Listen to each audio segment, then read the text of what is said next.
Keep your Bibles open to Ruth.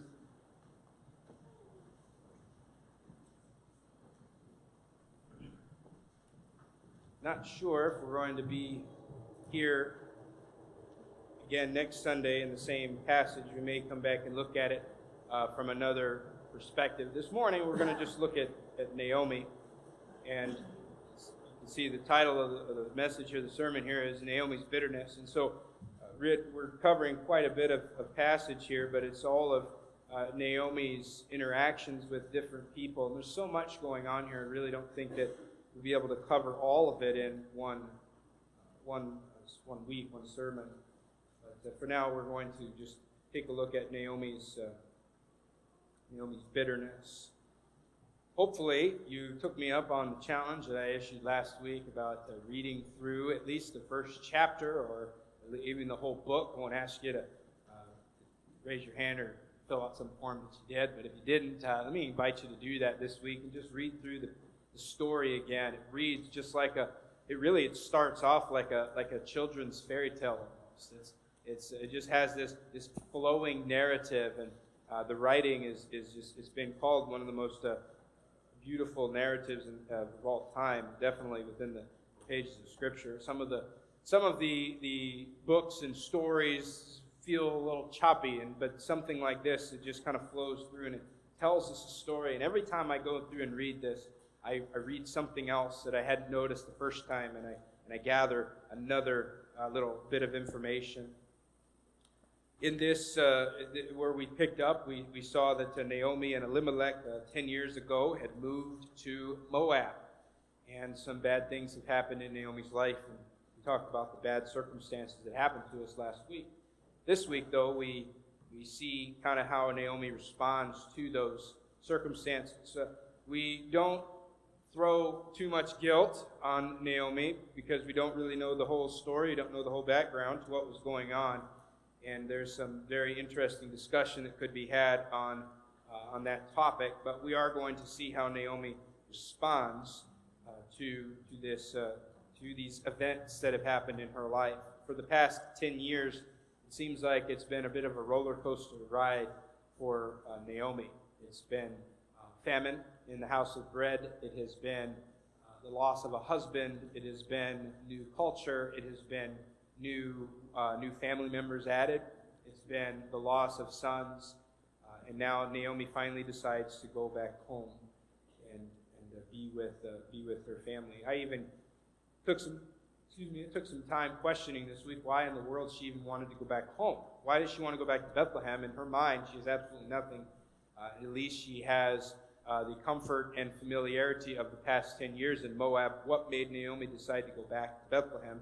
I do believe that God's hand was in that, but it doesn't really tell us why she wanted to go back, but just that she wanted to go back because, and she learned that there was bread in the land. So we see in verse number 6 that she decides to go back after hearing that there was food back in the land of Bethlehem. And notice how at least the storyteller describes it, and what I believe that even Naomi, how she heard it and how she believed it. It said here that, for she had heard in the country of Moab how that the Lord had visited his people and giving them bread.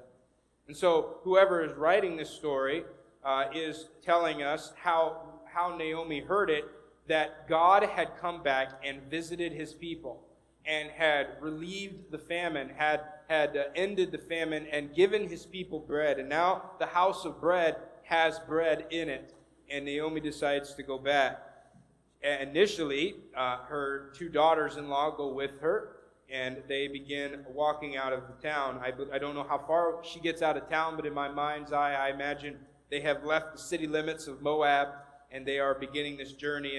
And there's just so much going on.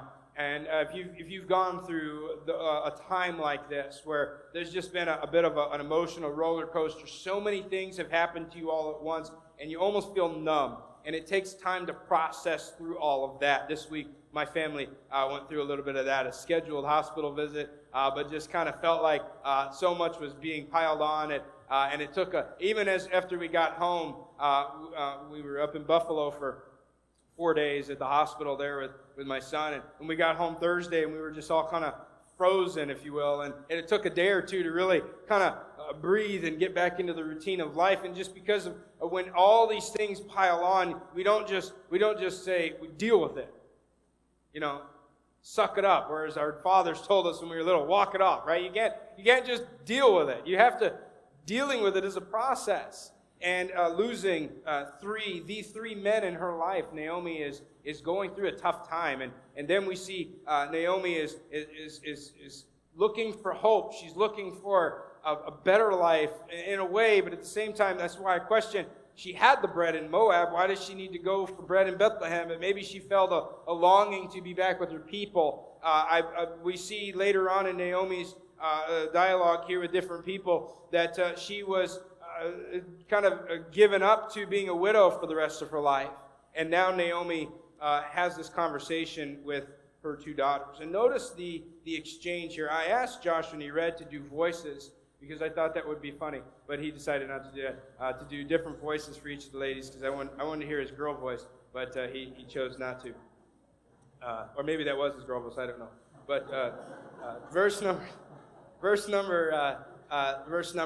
8 there. And Naomi said unto her two daughters-in-law, Go, return each to her mother's house. The Lord deal kindly with you as ye have dealt with the dead and with me. Here's a blessing, if you will, and we'll unpack this just for a moment. She desires here God to be good to them. And she puts a condition, not a condition, but she puts a measurement of how good she wants God to be to them. And it's as good as you have been to me and to my family. I think it's interesting, too, I had never noticed this until I really studied it through, that she says here to return to her mother's house. And that's an interesting choice of words there. Normally, you would think that, or you might not think, but normally we might hear someone say, return to your father's house. And the difference here in choosing the mother's house, it's used, this term, the mother's house, whatever the Hebrew term would be, I don't know what it is, but it's used in the Song of Solomon, and it's used in Genesis with Rebekah and returning to the mother's house. The house of the father's house, is a place of security. It's a place of provision from the father. And so if she had said, return to your father's house, she would be saying, go and let your father take care of you now. I hope that God is good with you. But she says, return to your mother's house. The mother's house is the place of love and marriage. It's the place that in Song of Solomon 3 and in chapter 8, it is where consummated love takes place. It is where the honeymoon couple took their abide that night. And what she is basically wishing for them is to find another man. She is wishing them to be remarried. And so going into the house of her mother is kind of getting back into the dating scene, if we put it in our vernacular. I don't want you to be widows like I am going to be a widow for the rest of my life. You're young. You still have a chance to find a man and someone to take care of you. And in that day, being a widow was synonymous with being poor. And she's saying, I don't want that for you. Return to your mother's house. Find a man in Moab and find someone who can care for you and provide for you. And may God be as good to you as you have been to me. She desired here that they find rest. She says there in verse number 8, return each, verse number 9. The Lord grant you that you may find rest. And this is a life free from worry and trouble and heartache. Here, Ruth and Orpah probably haven't dealt with as much tragedy as Naomi has, but they've dealt with the loss of a husband each. They've lost a father-in-law. They have lived with a woman who describes herself as being a very bitter and a confused, grieving woman. And they've dealt with they've had definitely a tough life in the past 10 years themselves. Many would say even that they are both barren because in 10 years neither one of them could have a child. And so they've dealt with their own issues. And Naomi says, I want you to find rest. It's the way that when Jesus said to us in the New Testament, come unto me, all you are weary and heavy laden, and I will give you rest. He's not saying you don't have to do anything. But he's saying that it's a free from worry and free from the how am I going to do this? It's someone to take care of all of that for you, and you find rest in the routine of care, being cared for and being provided for. And this is a life different than what they've experienced so far. And she says, I hope that God will bless you with a man, and he'll bless you with rest. And then in verse number 10, we see their response. Here it says here that verse number 10, surely we will return with thee unto thy people. Now, technically, they're not returning, are they? They've never been to Bethlehem, but they're saying, we're going to go with you, and we're going to be with thy people. It's a very shortened version of what Ruth will later say after Orpah has gone, and a few verses later, we will live with you. We will make your people our people. Daniel Black, a commentator that has been very helpful to me as I've been studying through this, says that the statement here demonstrates that after all the grief these two young women had shared with their mother-in-law, they were more attached to her than to their own people. If we think about that for a moment, that's a pretty incredible statement for these two women to make. They had a father and a mother.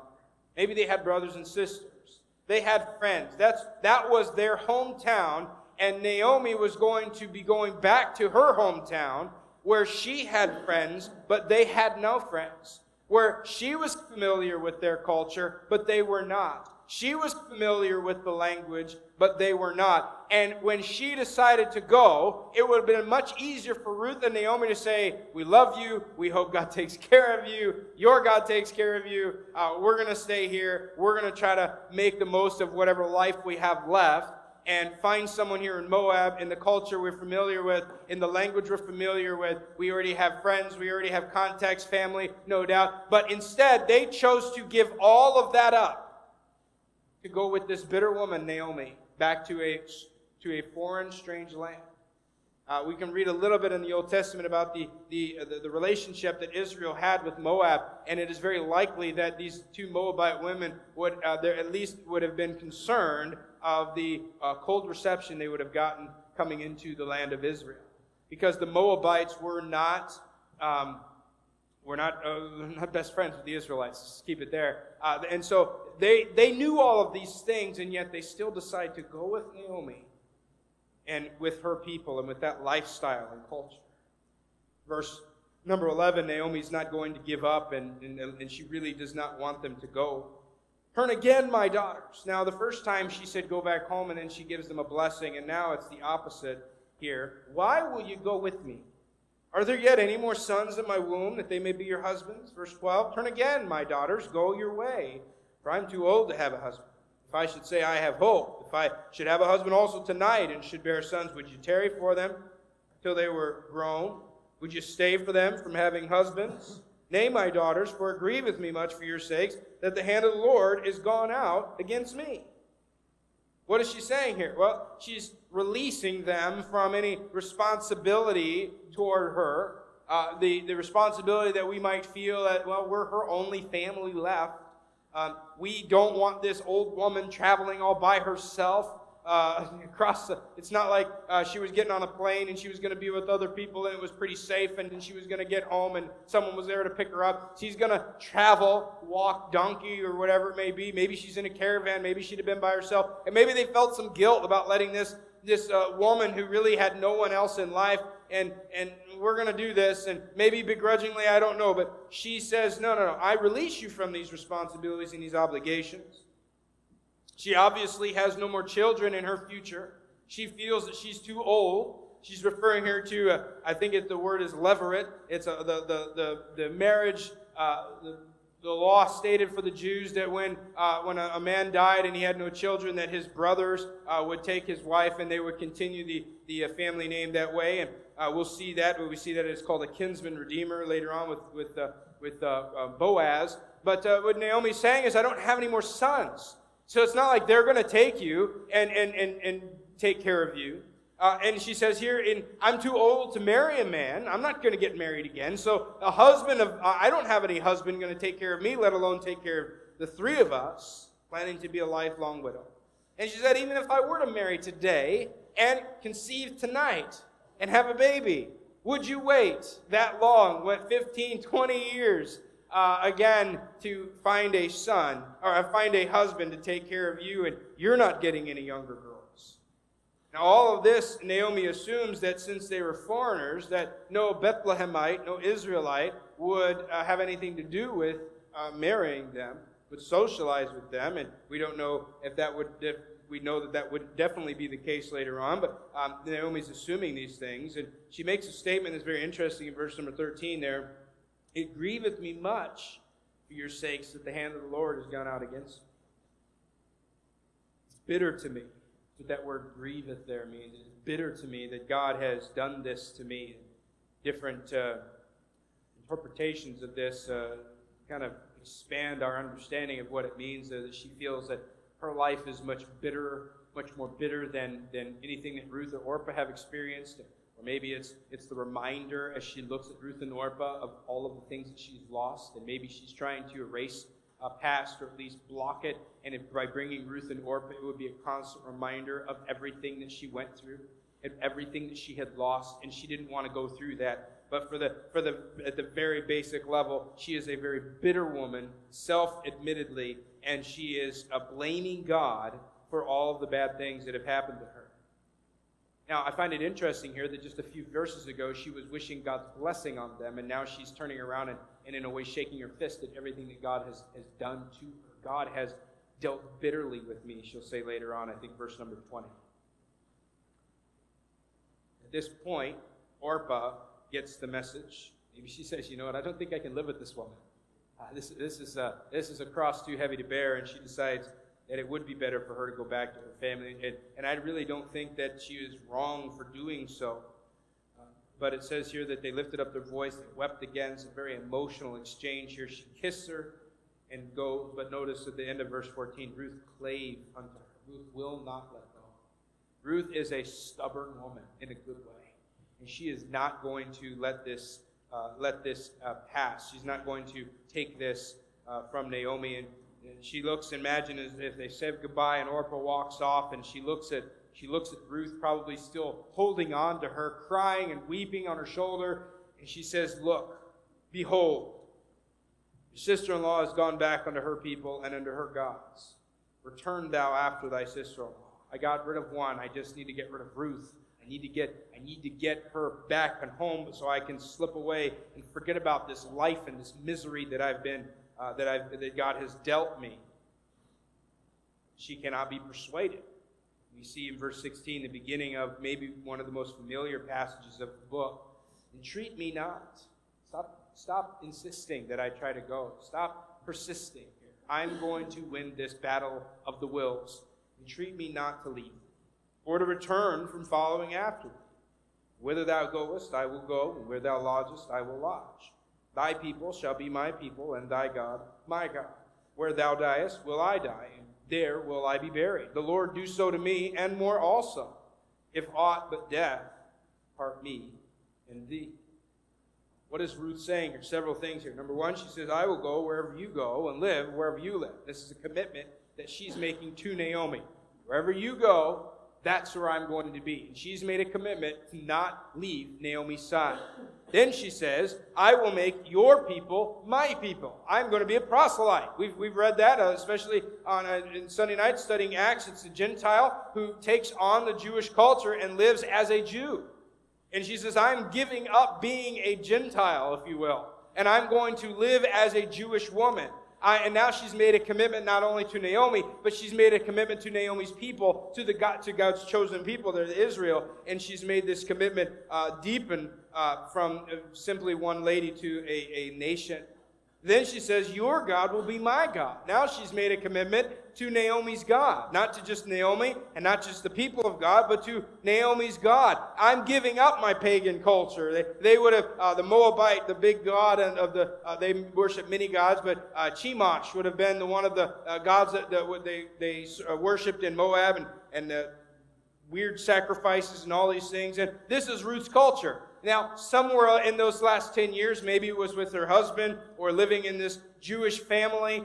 Maybe they had still maintained a bit of their Jehovah worship. And maybe she learned about it from there. And there was something about that. She said, I am willing to go. And I'm willing to live with you and to be wherever you are. If that's in Bethlehem, if that's here in Moab, wherever it is, I'm going to be where you're going to be, Naomi. But next, your people. If you're going back to Israel, that will be my people. And wherever the God that you serve, that will be the God that I serve. I'm willing to give up my family. And I'm willing to give up my culture. I'm willing to give up my religion for your God. Now, we on this side of it say that was the right decision. But think of that from the perspective of not necessarily knowing which one is the right God. How difficult that must be. I always marvel at when a person becomes a Christian out of something that is very strong. Maybe they were Muslim and then they become a Christian, or they were a Buddhist or something, they become a Christian, because I think I grew up this way and this is all I've ever known. And I was taught the truth and I just had to accept the truth. This person was taught something completely different, and at some point in their life, the Holy Spirit really works in them and says, you need to make a real big change. And we're talking about a totally different God. We're talking about this is not, this is what I've always been growing up with. I just have to kind of stay with it. No, this is someone jumping on a brand new train going a brand new direction. And this is Ruth. And God has been working in her heart, and she is ready to make this commitment to Naomi's God. But then she makes it even further. She says that wherever you die, that's where I'm going to die. Catch what she's saying here. When you die, Naomi's an older woman, so it was very likely that Naomi was going to die soon, at least in Ruth's mind and Naomi's mind. And when you die, I won't go back home. That will be my home. So wherever you are, that's where I will be. But once you're dead, I'm going to stay there. Because then he says, where you're buried, I'm going to be buried there. And where you die, that's where I'm going to be. And then she says, and God do so and more to me if anything but death separates us. This is partly why it's sometimes used in a marriage ceremony. And this is between a mother and her daughter-in-law. But this bond here, this commitment that Ruth is making to Naomi, saying, I am going to, this is more than just you. I'm not coming along just to take care of you, although that is going to be the big thing here. I am coming to have a brand new life. Maybe she saw what Naomi was trying to do and say, you know what? Whatever you had back in Bethlehem, I want that too. And she begins to commit herself to this way. And it says there in verse number 18, when she saw that she was steadfastly minded to go with her, when Naomi saw that Ruth was steadfastly minded to go with her, she left speaking unto her. I wonder how long that lasted. Did they travel the whole way back in Bethlehem in silence? But I think she's no longer tried to talk her out of this. I am not going to win this. Ruth, you win. You are more stubborn than I am. And Naomi will be the benefactor of this stubbornness, won't she? We know the rest of the story. But imagine as they make their way through town and they finally get to Bethlehem, and we know this is a very familiar part of the story. They get to there and they see her. They haven't seen someone in 10 years. You know what it's like to see someone that you haven't seen in 10 years. They still look like themselves. Maybe they've gone through some difficult times. Maybe they have, grief and just worry and hard times can kind of age a person more than they really are, or whatever it may be. And they see Naomi coming in and say, is this Naomi? Naomi means pleasant. And now she says, don't call me Naomi, call me Mara. Because Mara means bitter. She says, God has been bitter with me. He has dealt bitterly with me. And she probably begins to tell her story. And she makes these statements, I went out full and came back empty. And the Lord has testified against me. And the Almighty has afflicted me. And God has been doing these things to me. I'm going to make a couple of observations and then look at this negative side of negative side effects of bitterness. We see it all throughout Naomi's talking here. But we see that Naomi felt bitter and empty because of the circumstances of her life. The things that happened to her caused her to feel bitter and empty. Now, many of the same things happened to Ruth, and yet Ruth was not bitter.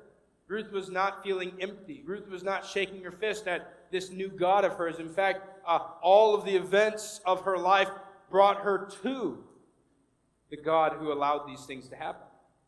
What happened? What's the difference? Well, I think that Naomi's bitterness was rooted in her belief that God was against her. God has afflicted me. Verse 21 there, that he has testified against me and he has afflicted me. And verse number back in the first exchange that she had with her daughters there, saying there that the hand of the Lord has gone out against me. He's my enemy. He's not for me. He's against me. She became bitter because of that. We can't prevent the grief from coming into our lives. We're going to experience horrible things, at least from this perspective. Horrible things that happen. We call them the bad. I put it in quotes, though, because maybe not bad. But the bad things that we so call that happen in life, we can't stop from happening. Death comes to us all. Loss, suffering, the grief that is accompanied with life is a part of life. Yet, we can prevent the bitterness. Let me make a couple of observations how bitterness negatively affected Naomi. And from that, I hope that you will see some application for your own life. Number one, I think there are four here. Number one, bitterness caused Naomi to focus on the physical instead of the spiritual. Look back in verse 15, if you will. Notice what she's telling Ruth concerning Orpah. Behold, thy sister-in-law is gone back under her people and under her gods. Now, Naomi is a Jew. Naomi knows the true God. She worships the true God. She knows that all other gods are false gods. And she knowingly sends Orpah back to those false gods. And then she tells Ruth, return thou after thy sister-in-law. Go back after the false gods. Because in Naomi's mind, it was more important, or it was better off for Ruth and Orpah to have a husband and someone to care for the physical needs than to be in a place where they knew and worshiped the true God. Now, they're both important. But we see that Naomi began the bitterness in her, developed worldly priorities. And in Naomi's mind, it was better off, it mattered more to Naomi for earthly needs to be met than spiritual needs. I'm not saying that the earthly needs are, we don't have to worry about those. We just need the spiritual needs. But I am saying that it was more important in her mind. You have a husband that's better than having the true God. That's what Naomi is saying to Ruth and Orpah, and that is this physical priority over a spiritual priority. It was more important to her that they be married than to know true worship. Number two, bitterness hindered Naomi's evangelism. We don't have too many stories of what we might consider evangelism in the Old Testament, but this is definitely one of them. Here are two women who desperately want to know the true God. They want to put themselves in a position physically and spiritually where they will grow to know the true Jehovah God. In our understanding, these are two people that want to become Christian. Okay? Can you see that? They want to be Christian. Maybe they're not there yet. Many Bible commentators debate whether or not Ruth is actually a Christian at this point, or she later on worships the true God. But we see at the very least that these two ladies want to get themselves into a place where they can be worshiping the true God. And what is Naomi doing? Everything she can to get them not to. Is she trying because I don't want you to know my God, this is just for me? No, it links itself to these worldly priorities. But because of her worldly priorities, she was an ineffective witness in persuading others to return to their idols. It wasn't that she kept silent about it. It was that she was vocal against them. Can you imagine if someone came to you, maybe a family member, and said, Thanksgiving's coming around, and there's some great topics to really get the conversation going around the Thanksgiving table, like politics and money and things like that. Ask this question, who did you vote for? Or something like that. That's a really good way to get the dialogue going around the table. Not necessarily a good dialogue, but definitely a dialogue, and to break the silence. But can you imagine if sometime this week during Thanksgiving, a family member that you know is not a Christian and just far from it and maybe very opposite, vocally and actively opposite, they come to you and they say, I've really been thinking about what you believe in Christianity, and I kind of think that maybe that's for me, and I think I want to learn more about that. How would you respond? Hopefully none of us would say, oh, no, you don't really want to do that. it's too complicated, too many rules. In the Bible, I don't know pictures. It's really, you should stay with what you're doing. None of us would say that. If we really understand what it means to be a Christian, if you had that mentality, and I would doubt that you were a Christian. I'd say, what's your problem? What are you doing? This is the equivalent of the Philippian jailer coming into Paul's prison saying, what do I have to do to be saved? And Paul's like, no, you're good. Can you bring some snacks? We're hungry. That's what Paul, no, believe on the Lord Jesus Christ, thou shalt be saved. Orpah and Ruth are saying, what do we need to do to be like Christian, like you? And, I mean, Naomi at this point, I don't think she's a very great example, but there was something at least that Ruth and Orpah said, we want what you have. No. Go back home. Go back home to your gods. Go back home to your family. The bitterness hindered her evangelism. Number 3, we see in verse 21 that her bitterness exaggerated and distorted her reality. Notice in verse 21, she's telling the ladies of the town. Again, I mentioned this last week. As she says these words of verse 21, Ruth is standing beside her. I went out full, and the Lord hath brought me home again empty. A couple of issues I have with that statement. First of all, did you really go out full, Naomi? Wasn't the reason that you left because your belly wasn't full? Maybe, and I've preached this before, and I know that some would say she really got her priorities straight there. She realized that we don't necessarily need all of the things that we think we need, and we don't really realize what's important until they're gone, right? When we lose someone in our family, or when we lose the thing that we really took for granted, then we realize that's what mattered. And maybe that's what Naomi meant. But I have to at least ask the question, Naomi, were you full when you left? And then I have to ask the question, are you now really empty? Again, there's a woman standing at your side who later on will be proven to be better to her than 7 sons. Are you really empty? You now have different things than you had when you left. You now have bread. You don't have a husband or sons. But the not having bread was enough to make you feel like you were empty and you needed to leave. So she's distorting and exaggerating her reality. Earlier on, we saw when she was talking to the daughters, and when she was saying here, there's no more sons in my womb, that they may be your husbands. She was saying there is no one for you to marry back in Bethlehem. But in just a chapter, we're going to meet a man named Boaz. In a chapter after that, we're going to find out that Boaz, that there's actually a kinsman nearer than I am. There's at least 2 men there who are eligible bachelors in Naomi's family. And why didn't it dawn on Naomi during that time? I do have a few relatives that still live in Bethlehem. Maybe there is someone that will redeem you. But is the bitterness.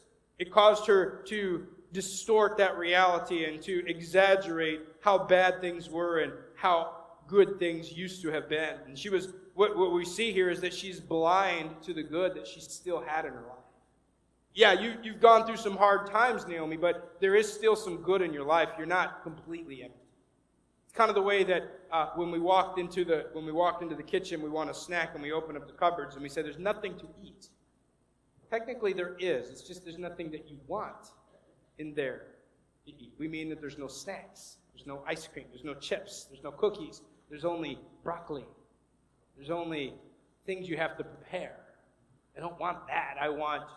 in my family, I was like, there's no more cereal. What I mean is, there's probably 5 boxes of cereal, but that's not what I want. My cereal is gone. And I don't want to eat the bran flakes. Or I don't want to eat or my sons, there might be 5 boxes of cereal, but there might be that much cereal in the box. For some reason, we don't like throwing things away. We just like to save those cereal boxes because it looks full. I don't know what it is. But that's what Naomi, I think she's exaggerating. She's missing out on the good in her life. And number 4, notice, in her bitterness, she focused on her inabilities and insufficiencies. Her inabilities and her insufficiency rather than God's ability and His all-sufficiency. Because when she was talking to Naomi and to Orpah, and she was saying, go back home, she was acknowledging the fact that I can't help you. I don't have a husband. I don't have any family. I don't have any more children. I don't have any money. I can't help you. And that is true. But what she failed to go further and realize, but my God can help you. And I'm going back to the place. There's a reason I'm going back to Bethlehem. There's a reason that it's home, and I don't want to stay in Moab. And she didn't go that deep into it. She just stopped with, I can't help you, but God could help her. And her idea was, because I can't help you, nobody can help you. Because I can't help you, you'll never get married. Because I can't help you, there's no hope for you. And that caused her to push away the good that she still had in her life. If you're subjected, if you will, to the rest of your life of being a poor widow, wouldn't it be better to have two young women who are still able to go out in the fields and work? To kind of help out? Maybe you bring back two. Maybe they were young enough and attractive enough that two young men might say, I don't care that they're Moabite, I'll have them. And maybe Naomi gets to enjoy being a part of that new family. Maybe they're selfishly thinking at least, but the bitterness in her life said, because I am empty and I am broken and I'm concentrating on me, I don't want anything else good. The little bit of good that I still have, she pushes it away.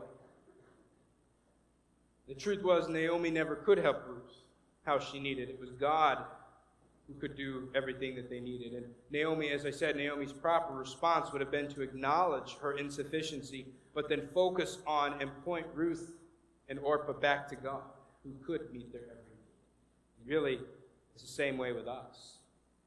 I can't help you. I sit in someone's room in a hospital, or I sit in someone's living room and hear the horrible news. I can't help them. I'm not a doctor, not a miracle worker.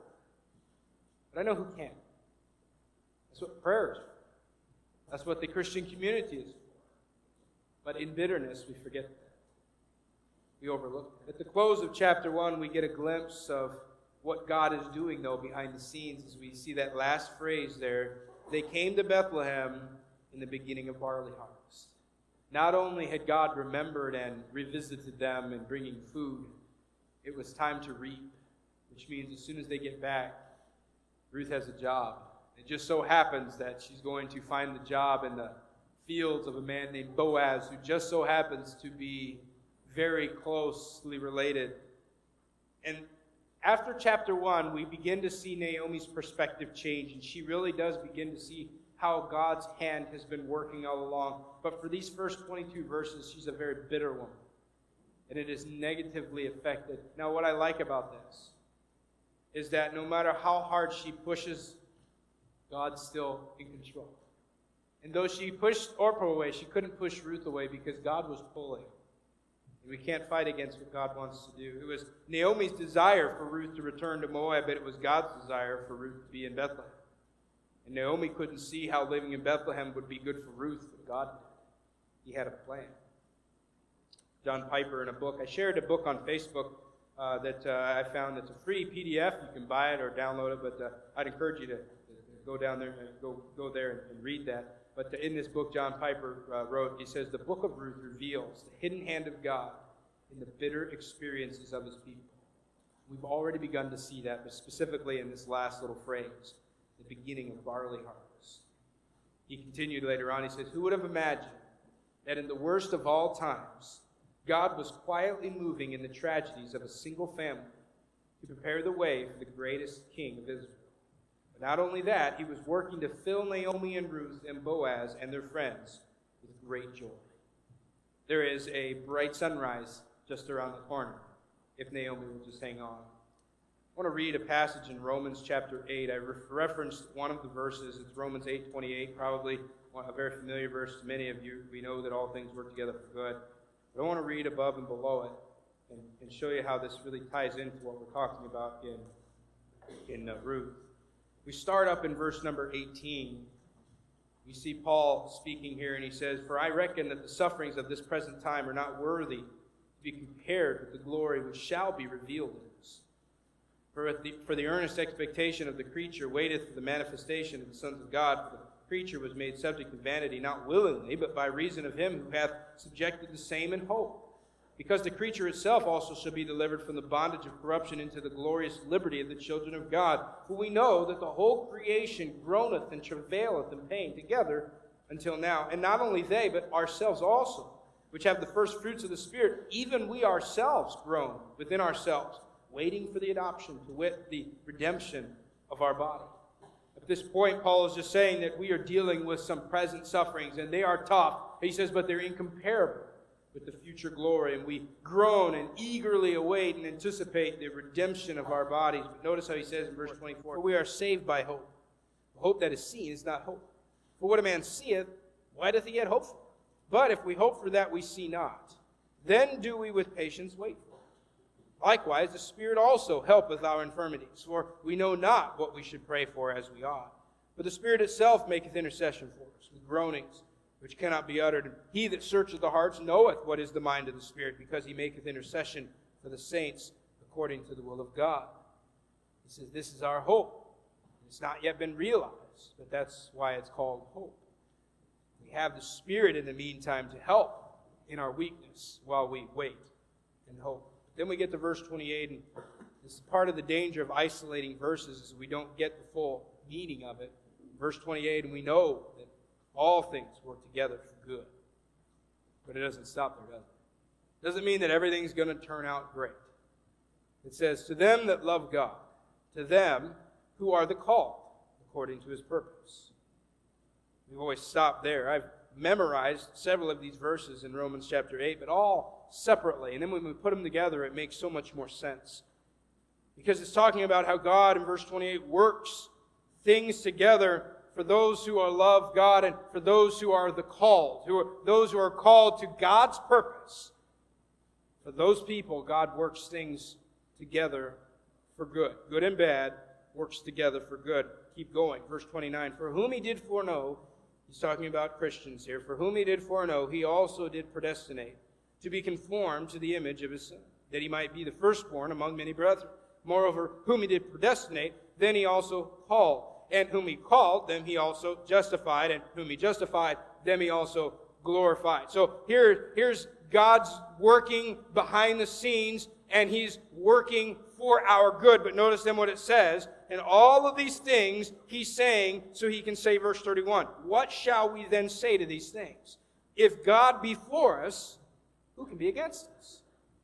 And he talks about in verse 32 that he that spared not his own son, but delivered him up for us all, how shall he not with him freely give us all things? But notice what verse number 31 there is saying, that what shall we then say to these things if God is for us? He's saying everything that I was saying from verse 18 down is proving the fact that God is for you, even in your infirmities, even in the groaning, even in the anticipating and the anxiety and all the horrible circumstances of life. He says God is for you. And if God is for you, who can be against you? If God was willing to give you his Son, how could you say he's against you? That's what Naomi didn't understand. That's what we have to understand. That God is for us in life's bad circumstances. Again, let's put those in quotes, because what we think is bad may not be that bad. In life's bad circumstances, we need to acknowledge God's hand in it. Naomi wasn't wrong in saying that God was doing these things in her life, or at the very least allowing these things to happen in her life. God could have stopped. Right? God could have stopped the famine. We see that probably God sent the famine. God could have stopped Elimelech from dying, and God could have kept Elimelech alive until this very day. But of course he didn't. God could have stopped her 2 sons from dying. God could have prevented all of the grief and all of the heartache that happened in Naomi's life, but he didn't. Why? Because without all that grief, there would have been no Ruth. No Ruth. No Ruth. There's no David. No David, there's no bloodline to Christ. With no Christ, no salvation. We see that God has had a plan from the very beginning, and some of that involves some dark colors. But in the very end, it makes a beautiful masterpiece. In life's bad circumstances, we need to acknowledge God's hand in it, but also acknowledge and cling to the fact that he is good, and the hope that he is doing something. I don't know where you are right now, if you're in one of those bad circumstances where all of life is just kind of caving in on you. Yeah, God has a hand in it. God could have stopped all of the bad things that he's allowed to come into your life right now. But that doesn't mean that He's against you. Naomi was wrong in saying that God's hand is against me. Maybe God is working things for your good, but He's not against you. He's for you. I know that this is bad. And I know that I can't see any good from this. You ever tried to do that? Try to take that spiritual aspect and say, okay, I know that good can come from this, but you know what? I can't stretch my mind enough to even see how good could come from this. It's just that horrible. But in that time, when it's beyond my comprehension, when it's beyond my imagination, I then know that God is good. And I remember that He is working all things for good. And I can trust Him. I know He is for me. I will hope in Him. I asked Jeff this morning to read a specific passage from Psalm 33 because it ties in, and I want to read that to you one more time. Listen to the words of Psalm 33. Behold, the eye of the Lord is upon them that fear Him, upon them that hope in His mercy, to deliver them their soul from death, and to keep them alive in famine. Our soul waiteth for the Lord. He is our help and our shield. For our heart shall rejoice in Him, because we have trusted in His holy name. Let Thy mercy, O Lord, be upon us, according as we hope in Thee. I don't know where you are, as I said. I don't know if you're in the bad times of life, if life is dark and dreary and rainy and cold, and there's no good coming from this. The middle of winter, if you will, in your life. And in that time, I can't come beside you and tell you any witty sayings that's going to make it all better and go away. But in that time, we can remember. And maybe it's the only thing we will help to remember. God is still good. God is still working good. And He's got to use these bad things to make good things come. And it may not be something that we even say is good. You know, if we ask Naomi and say, hey, Naomi, you got Ruth as a daughter-in-law. Was it worth it to lose your sons and your husband? I doubt that Naomi would have said, yeah, I'd give them up again to get Ruth. I still think that a mother would say, I miss my two boys. I don't think that pain ever goes away. But God was doing something that not only benefited that one family, as Piper said, God was quietly moving in the tragedies of a single family to prepare the way for the greatest king of Israel. God moved in the life of that family, a very real family. And we are benefactors of the grief and the chaos and the confusion and the pain that Naomi and her family had to go through. Because it was through that family that Messiah came. And we directly benefit from that. So maybe if we ask Naomi now in heaven, was it worth it? Maybe Naomi in a physical body would have said, I don't know if I would have done that again. But in God's mind, it was not just for one person. It's not for Naomi's good every time. It's for His good. It's for the good of His will. It's for the good of the bigger picture. I wonder this morning if wherever you are in that story, if you could remember, if you could look up to heaven and say, you know what, okay, I'm going to trust that you know what's going on and that you're doing something good. And I'm going to try to stretch my imagination as far as it can, and I still may not see the good. But I'm going to trust that it's there. And I'm going to trust that you're going to do something and that you're for me. Don't ever think that God is against you because of the bad circumstances in life. Do not mean that God is against you. Run back to these verses like Romans 8 and say, if God is for me, He is for me. Who can be against me? He's working all things together